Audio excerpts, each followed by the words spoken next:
Good morning friends and students. আজ তোমাদের একটা হাইপার রিয়েলিস্টিক পোর্ট্রেট ড্রয়িং করে দেখাবো। এটা গ্রাফাইট পেন্সিল দিয়ে। এর জন্য কি কি লাগবে দেখো।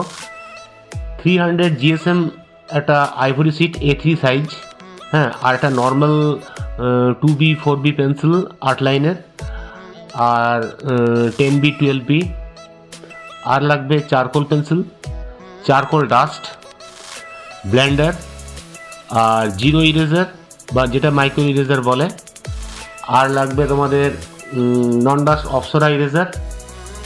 বাস মোটামুটি এইগুলোতেই হয়ে যাবে। আর কিছু লাস্টে আমি একটু ওয়াটার কালার টাচ দিয়েছি, হোয়াইট এবং ব্ল্যাক কালার, আর হোয়াইট পেন কোনো জায়গায় ইউজ করা হয়েছে।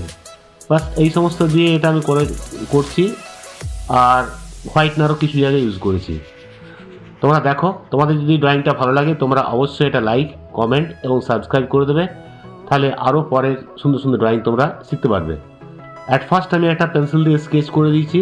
এটা ফার্স্ট পার্ট আগের ভিডিওতে দেওয়া হয়েছে, তোমরা অবশ্যই ওটা অনেকেই দেখে থাকবে। ওটা একটু স্লোভাবে করা হয়েছে।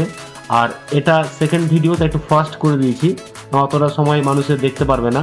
এটা আমার করতে লেগেছে মোটামুটি আড়াই ঘন্টা থেকে 3 ঘন্টা, ঠিক আছে। সেটা ফাস্ট করে আমি 6-7 মিনিটের মধ্যে এটা কমপ্লিট করে তোমাদের দেখাচ্ছি।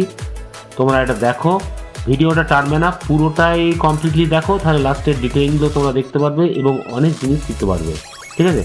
ঠিক আছে, তোমরা ভালো করে এটা ফলো করো।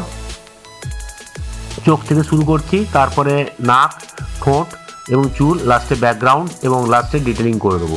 বাস তাহলে আমার ড্রয়িং কমপ্লিট হয়ে যাবে, ঠিক আছে। তোমরা দেখো।